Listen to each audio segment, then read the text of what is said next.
in the early morning hours of March the 2nd, 2023, shortly before 3 a.m. Two armed men on a motorcycle stopped in front of a supermarket in Rosario, Argentina, and opened fire. The building was empty and nobody was hurt, but the Associated Press reported that the gunman riddled the premises with bullets and left behind a sinister note. Messi, we are waiting for you. Havkin is also a drug trafficker. He won't protect you. So what did the note mean? Who is Havkin, and how does it impact Messi and his future?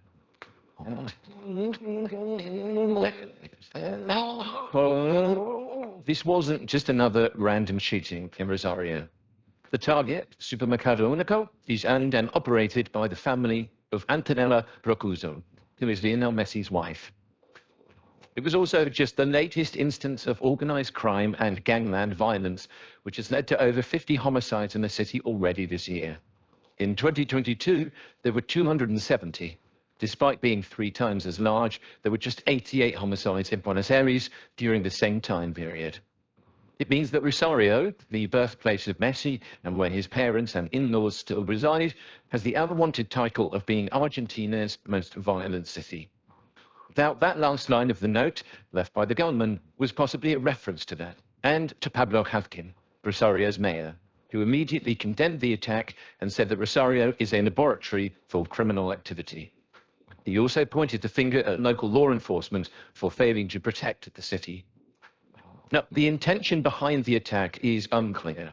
It's speculated to have been aimed more at Havkin than at Messi, that it was less a threat to the player and more a brutal demonstration of the mayor's failure to provide adequate security in the city. Conversely, it's also been theorized that targeting Messi at the zenith of his popularity is a show of strength that demonstrates to the world just how powerful the Narcos are in Rosario, while also proving that nobody, not even Messi and his extended family, is beyond their reach. A further suggestion is that Messi is being reminded of his vow to return home and urged, less than subtly, to make good on it.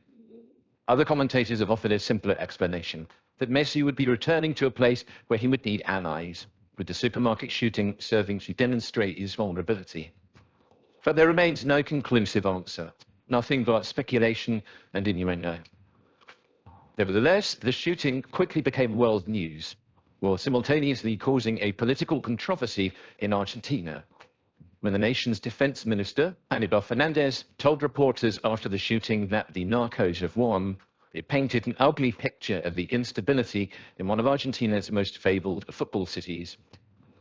Just a few weeks before, in January 2023, Jimmy Altamirano, a 28-year-old music teacher and juggler, was walking home after a band rehearsal when a car stopped next to him and he was kidnapped.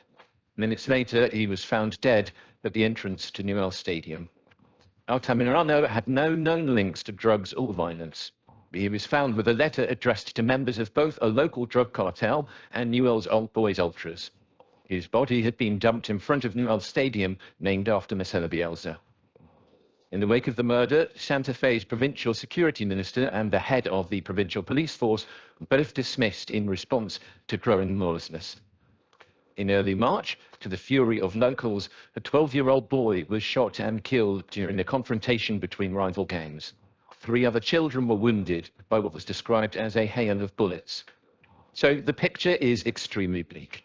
But Rosario is still one of South America's great football cities. It's home to Newell's Old Boys and Rosario Central, 2 fierce rivals with rich histories who divide the city's football loyalties. Newell's home ground bears the name of Bielsa, but a tier of the stadium is dedicated to Gerardo Tata Martino, who starred as a player for the former club and led Newell's to a league championship as a manager in 2013. Rosario Central can claim World Cup winners Mario Alberto Kempes and Angel Di Maria as club legends, among other greats. Messi, however, is far and away Rosario's most famous son. He joined Newell's as a 6-year-old in 1994. Dazzling local crowds with hundreds of goals and silky dribbling, until he departed for Barcelona 5 years later. The player has never shied away from talking about a romantic return to his boyhood club. Even as time has passed, my desire to play for Newell's remains intact, Messi told Argentina's Sportia shortly before the 2018 World Cup in Russia. I've always said that I'd love to play for Newell's. It's something that I still have left to do. Before the supermarket shooting, Messi's Newell's return wasn't entirely implausible. After leading Argentina to a Copa America title in 2021, Messi was finally hailed as a hero. Previously, he'd never replicated his European success with his country, nor always produced his very best form. In addition to which, having left Argentina at such a young age to move to Spain and sign for Barcelona, to some he was always more Catalonian than Argentinian. Well, now that's changed. Triumph in Qatar further elevated Messi to legend status, lifting him inarguably into the stratosphere occupied by Diego Maradona. He had finally connected with the people of Argentina and potentially set the stage for the most triumphant of returns to Rosario. He retains plenty of options in Europe, and the extension of his contract to Paris Saint-Germain also remains a possibility. But having now quite literally won everything European and world football has to offer, he could have returned to Argentina with nothing left to achieve.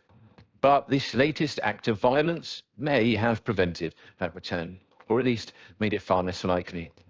This doesn't only affect Leo's return, it affects everyone, said Newell's manager, Gabriel Exa, in response to the supermarket shooting. There's no doubt that this